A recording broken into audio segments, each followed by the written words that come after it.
Hello friends, welcome to my channel. আজকে তোমাদের সাথে 40 সাইজে ব্রাকাট ব্লাউজ কাটিং টিউটোরিয়ালটি শেয়ার করব। সূত্র ধরে স্টেপ বাই স্টেপ খুব ভালো করে বুঝিয়ে দেওয়া হবে, তার জন্য ফুল ভিডিওটা দেখতে হবে। আর একই সূত্র দ্বারা তোমরা কিন্তু যে কোনো সাইজে ব্রাকাট ব্লাউজ কাটিং করতে পারবে। সূত্রটা একই থাকবে, শুধু সাইজগুলো আলাদা হয়ে যাবে। তো চলুন বন্ধুরা, ভিডিওটি শুরু করা যাক। এখানে আমি লাইলিন কাপড়ের উপর কাটিং করে নেব। তো কাপড়টা আমি নিয়েছি 90 সেন্টিমিটার। তো প্রথমে কাপড়টাকে দেখো আমি দুটো ভাঁজ করে নিয়েছি। তো হাতের সাইডে রয়েছে জয়েন্ট সাইড আর অপর সাইডে রয়েছে খোলা সাইড। তো প্রথমে আমরা ব্যাক পার্ট কাটিং করব, আর ব্যাক পার্ট কাটিংটা কিন্তু আমাদের নিচের থেকে শুরু করব, ঠিক আছে? তো প্রথমে নেব আমরা ঝুলের মাপ। এখানে আমার টোটাল ঝুল আছে 15 ইঞ্চি, তার সাথে 1 ইঞ্চি এক্সট্রা নিয়ে টোটাল নেব 16 ইঞ্চি। তোমাদের যা ঝুল থাকবে তার সাথে এক্সট্রা 1 ইঞ্চি কিন্তু নিতে হবে। তো টোটাল আমি এখানে 16 ইঞ্চিতে নিয়ে নিলাম। এরপরে দাগটা সোজা করে মিলিয়ে নেব। এরপর নিচের থেকে আরও একটি 1/2 ইঞ্চি পরিমাণ নিচের থেকে দাগ টেনে নেব, এখানে শোল্ডার জয়েন্ট করব। এরপরে পুটের মাপ নেব। তো এখানে আমি 9.5 ইঞ্চি গলার লেন্থ রাখবো, তাই পুট নিয়েছি 6 ইঞ্চি। তো এখানেও 6 ইঞ্চি পয়েন্ট করে দিলাম। এরপর আরমোল, দেখো নিচের দাগ থেকে ফিতেটাকে ধরবো, ধরে আরমোল নেব 6 ইঞ্চি। তো আরমোল 6 ইঞ্চি নিলাম। এখন দাগ দুটি মিলিয়ে নেব।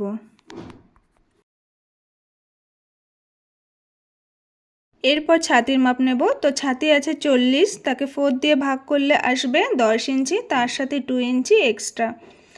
তো এখানে টোটাল এসছে 12 ইঞ্চি। 1/2 ইঞ্চি কমিয়ে নিচের থেকে 11.5 ইঞ্চিতে দাগ টেনে নেব। এখন কোমরে ফিটিংস মাপটা নিলাম না, তো যখন সেলাই করব তখন ফিটিংস মাপ নিয়ে সেলাইটা করে নেব।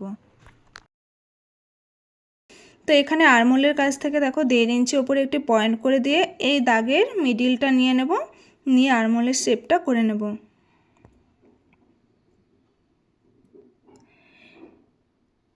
এরপরে নেব গলার চওড়া।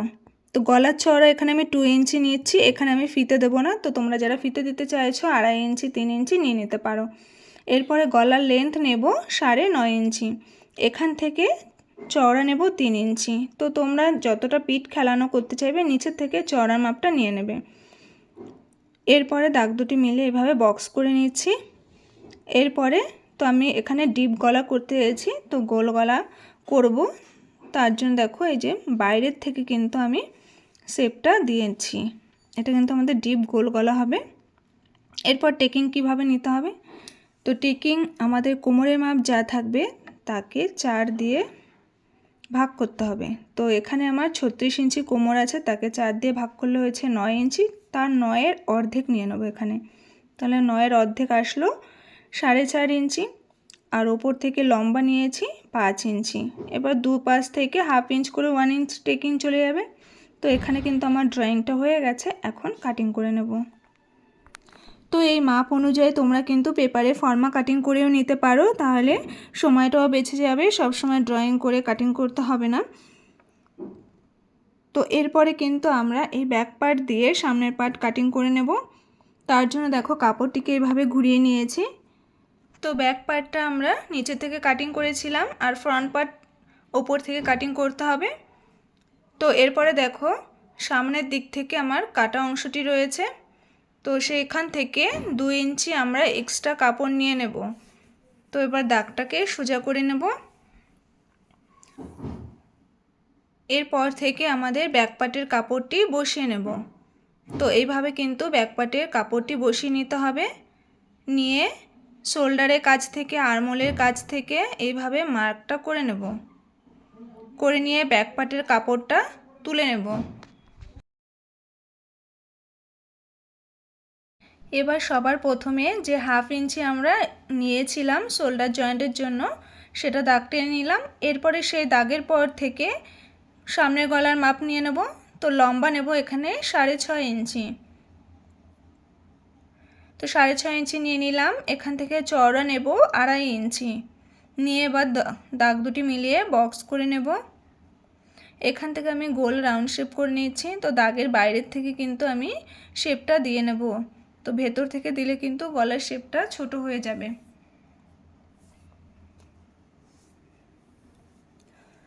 এরপরে আমরা পয়েন্টের মাপ নিয়ে নেব। তো ফিতেটাকে নিচের দাগটায় ধরবো। তো পয়েন্ট যেটা থাকবে তার সাথে কিন্তু 2 ইঞ্চি এক্সট্রা নিতে হবে। তো পয়েন্ট আছে আমার এখানে 9.5 ইঞ্চি, তার সাথে 2 ইঞ্চি নিয়ে টোটাল 11.5 ইঞ্চি নিয়ে নেব। এখন দাগটিকে সোজা করে নিলাম। থেকে কাটুরি মাপটা নিতে হবে, এটা কিন্তু খুবই ইম্পর্টেন্ট। তো এখানে 40 ছাতিকে 10 দিয়ে ভাগ করতে হবে, 10টা হচ্ছে সূত্র, তাহলে আসবে 4 ইঞ্চি। তো দুটো ভাগে 4 ইঞ্চি করে 8 ইঞ্চি নিয়ে নিলাম। এরপরে 1 ইঞ্চি নেব এক্সট্রা। ফুল বাস্ট অনুযায়ী কিন্তু এখানে কম বেশি নিতে হবে। যা নর্মাল আছে তার 1 ইঞ্চি নেবে, হেভি থাকলে 1.5 ইঞ্চি, আর কম থাকলে 1/2 ইঞ্চি। এখন এই দাগটাকে, সোজা দাগটাকে মিডিলটা বের করে নেব। তো এটা হচ্ছে মিডিল পয়েন্ট। এখন এই দাগ থেকে ওপর দিকে কাটুরি শেপগুলো দিয়ে নেব। তো এখান থেকে 1 ইঞ্চি 3 সূত্রের মতো নিয়ে নেব। এখান থেকেও 1 ইঞ্চ 3 পয়েন্ট, এখান থেকেও 1 ইঞ্চ 3 পয়েন্ট, আর এখান থেকে 1/2 ইঞ্চি। এটা যে কোনো সাইজের জন্য 1/2 ইঞ্চিটা নিয়ে নেবে। এখন এই 4টি পয়েন্টকে মিডিলে যোগ করে দেব। এখান থেকে একটু রাউন্ড শেপ করে নিলাম।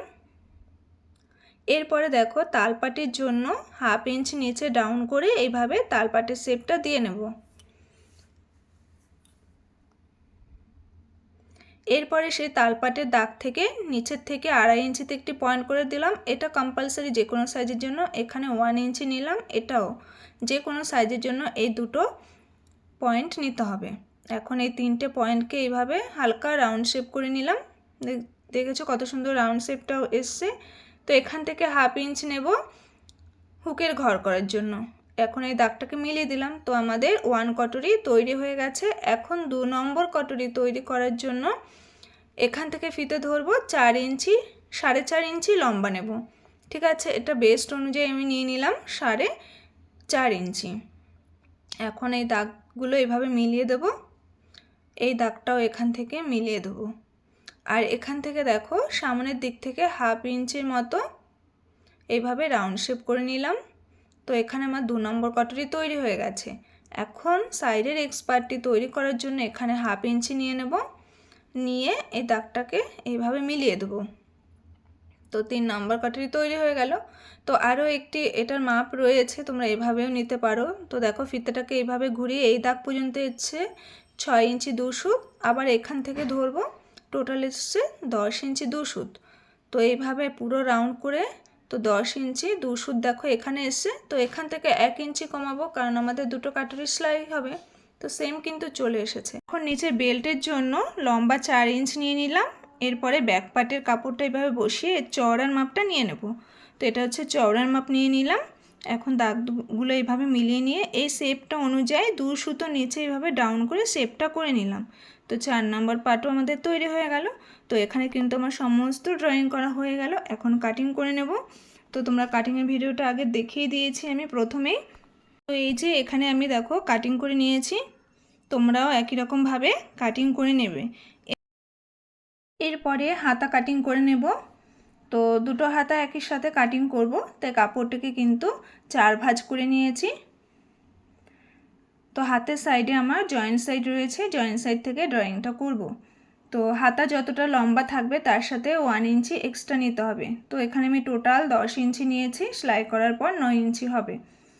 তো 10 ইঞ্চির পর থেকে 3 ইঞ্চি নিচে ডাউন করে দিয়েছি। এখন দুটো দাগ এভাবে মিলিয়ে নিলাম। এখন আমরা আরমোলের মাপটা নেব ব্যাক পার্টের কাপড় থেকে। তো একদম শোল্ডার থেকে ফিটিংস লাইন পর্যন্ত এসছে আমার 8 ইঞ্চি থেকে 2 সুত কম। তো এইভাবে সোজা করে নিয়ে নেব। তার সাথে 2 ইঞ্চি নেব এক্সট্রা। আর এখান থেকে মুহুরি যেটা থাকবে তাকে হাফ করে নেব। তো মুহুরি আছে আমার 11 ইঞ্চি, তার অর্ধেক নেব 5.5 ইঞ্চি, তার সাথে 2 ইঞ্চি এক্সট্রা নিয়ে দাগগুলো এইভাবে মিলিয়ে নেব। এরপরে আরমোলের শেপ দিয়ে নেব। তো ফিতেটাকে এইভাবে সোজা করে ধরবো, তার মিডিলটা বের করে নেব। তো এখানে মিডিল একটা দাগ টেনে নেব। তো এখন এই দাগ দুটোকে এইভাবে জুড়ে নেব, নিয়ে এখান থেকে 1/2 ইঞ্চিতে একটি পয়েন্ট করে এইভাবে শেপটা দিয়ে নেব। তো তোমরা যারা নতুন আছো এই পদ্ধতিটা করবে, আশা করি খুব সহজ মনে হবে। এরপরে কাটিং করে নিয়েছি, নিয়ে এখন তালপাটের কাটিংটাও করে নিতে হবে। তো তালপাটের কাটিংটা কিন্তু আমাদের সামনের পাটেই হয়, সামনের দিক থেকে। তো দেখো এই সামনের দিক থেকে 1 ইঞ্চি ছেড়ে এখান থেকে ফিতেটাকে এইভাবে ধরবো, ধরে মিডিলটা বের করে নেব, নিয়ে 1/2 ইঞ্চি নিচে এইভাবে একটা শেপ দিয়ে নেব। তো এটা হচ্ছে তালপাট কাটিং। তো এখানে কিন্তু আমাদের সমস্ত কাটিং করা হয়ে গেছে। তো ভিডিওটা তোমাদের কেমন লাগলো অবশ্যই কমেন্টের মাধ্যমে জানাবে। কোথাও কোনো বুঝতে অসুবিধা হলে অবশ্যই কমেন্ট করে বলবে। তো আজকের মতো টাটা, দেখা হচ্ছে আবার নেক্সট ভিডিওতে।